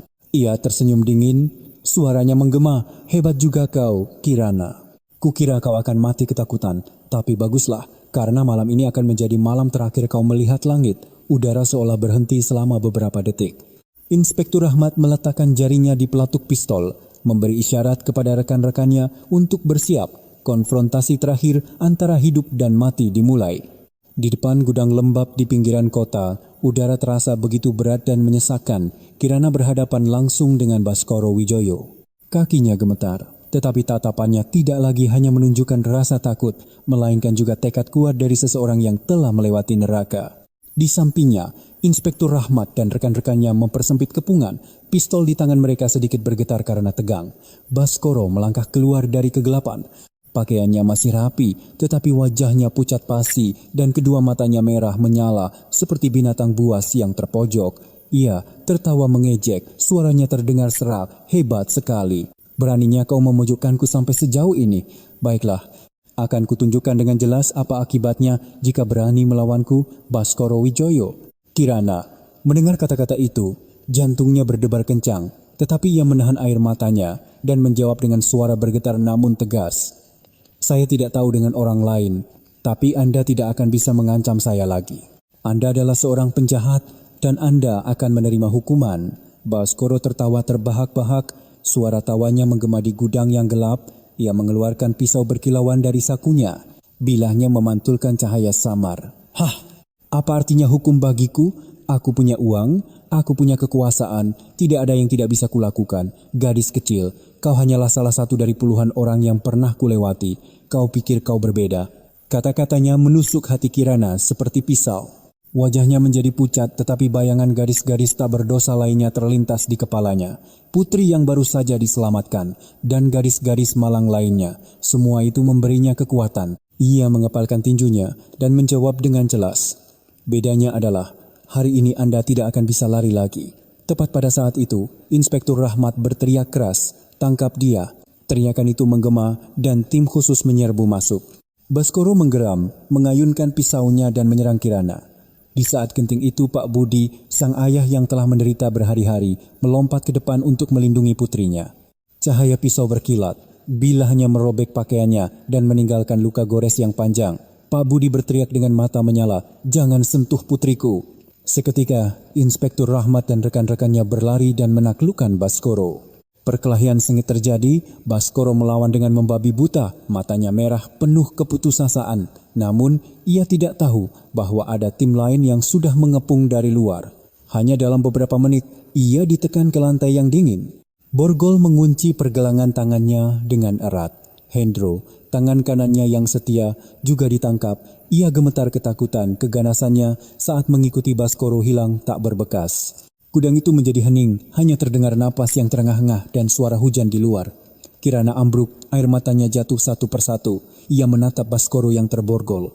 Tatapannya bukan lagi berisi kebencian, melainkan kesedihan yang tercekat. Ia berbisik, "Seandainya Anda tahu kapan harus berhenti, semua ini tidak akan terjadi." Inspektur Rahmat memegang erat bahu Kirana dan berkata dengan tegas, "Kamu yang menang, bukan karena dia jatuh, tapi karena kamu tidak pernah menyerah." Beberapa hari setelahnya, media massa serentak memberitakan penangkapan Baskoro Wijoyo atas tuduhan pemerkosaan dan pengancaman terhadap sejumlah mahasiswi. Korban-korban lain mulai bermunculan dan banyak bukti terkumpul. Pria yang dulu selalu tampil dengan setelan jas mewah dan menebar pesona, kini mengenakan seragam tahanan. Pemandangan itu memicu kemarahan publik, tetapi sekaligus memberikan kelegaan. Di pengadilan, Kirana, meskipun tubuhnya kurus, tatapannya bersinar terang. Dengan gemetar, ia berdiri di kursi saksi dan menceritakan satu persatu semua peristiwa mengerikan yang ia alami. Banyak orang di kursi pengunjung tidak bisa menahan air mata. Bu Sumi duduk di bawah, menangis sambil memegang tangan suaminya. Wajah Pak Budi tampak lelah, tetapi matanya penuh kebanggaan terhadap putrinya. Di kursi terdakwa, Baskoro masih mencoba mengangkat kepalanya. Tetapi setiap kali kesaksian dan bukti baru muncul, wajahnya menjadi semakin terdistorsi. Tatapannya menjadi suram. Ia berteriak menyangkal kejahatannya, tetapi teriakannya kini terdengar kosong. Persidangan berakhir dengan putusan yang berat. Baskoro Wijoyo dijatuhi hukuman seumur hidup atas kejahatan yang dilakukannya. Hendro dan anak buahnya yang lain juga dijatuhi hukuman penjara. Saat putusan dibacakan, tepuk tangan riuh terdengar dari kursi pengunjung. Air mata mengalir dari mata Kirana, tetapi kali ini adalah air mata kelegaan. Ia menatap kedua orang tuanya. Mereka juga menangis, tetapi di mata mereka terpancar kelegaan yang belum pernah ada sebelumnya. Beberapa bulan kemudian, di rumah kecil mereka di kampung, suasana telah banyak berubah. Meskipun luka batin tidak mudah sembuh, keluarga itu mulai kembali ke kehidupan normal mereka. Bu Sumi kembali menanam sayuran di kebun belakang dan Pak Budi memperbaiki atap rumah yang sudah tua. Dan Kirana, meskipun masih sering mengalami malam-malam tanpa tidur, telah mendaftar kembali untuk melanjutkan kuliahnya. Suatu sore, Kirana duduk bersama ibunya di teras rumah. Angin sepoi-sepoi bertiup.